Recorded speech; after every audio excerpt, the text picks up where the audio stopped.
បងប្អូនចង់បានឡានដែលនៅក្រោយខ្ញុំទៅប្រាប់ប្រាស់មែនទេប្រភេទ K Morning ឆ្នាំ2012 2013ហើយខ្ញុំមានលក្ខខណ្ឌមួយដែលនិយាយទៅពិសេសមែនតើសម្រាប់បងប្អូនបាទតែបងប្អូនអត់ចាំបាច់ចំណាយប្រាក់ចូលរួមសូម្បីតែ$1ហ្នឹងហើយបងប្អូនអាចដកយកឡានទៅប្រើប្រាស់បានប៉ុន្តែអ្វីដែល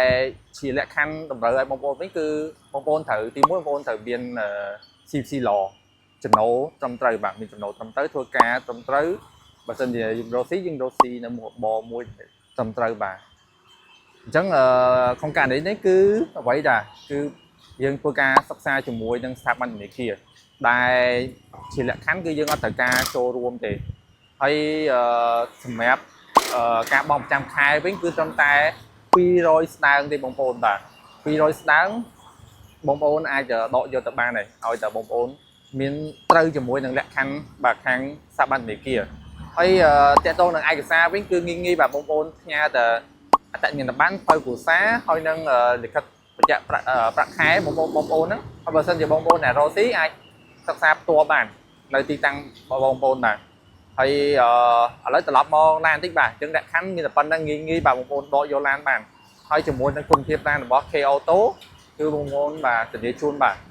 គុណភាពឡានដែលនាំចូលផ្ទាល់ពីប្រទេសកូរ៉េបាទអញ្ចឹងខ្ញុំមាន2គ្រឿងក៏បង្ហាញប៉ុន្តែយើងមានបន្ថែមទៀតកំពុងតែរៀបចំអញ្ចឹងមានពណ៌សពណ៌ទីទំនៀមទីបងអាចមើលបានបាទតម្លៃ8ជាងតម្លៃ9ស្នើហើយមានការចរចាមានការរៀបចំបន្ថែមបាទបងប្អូនអាច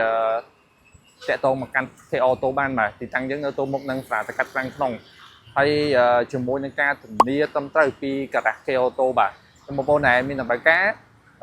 ឬក៏បងប្អូនមានចម្ងល់តាក់ទងនឹងការសិក្សារំលោះបងប្អូនអាចតាក់ទងមកកាន់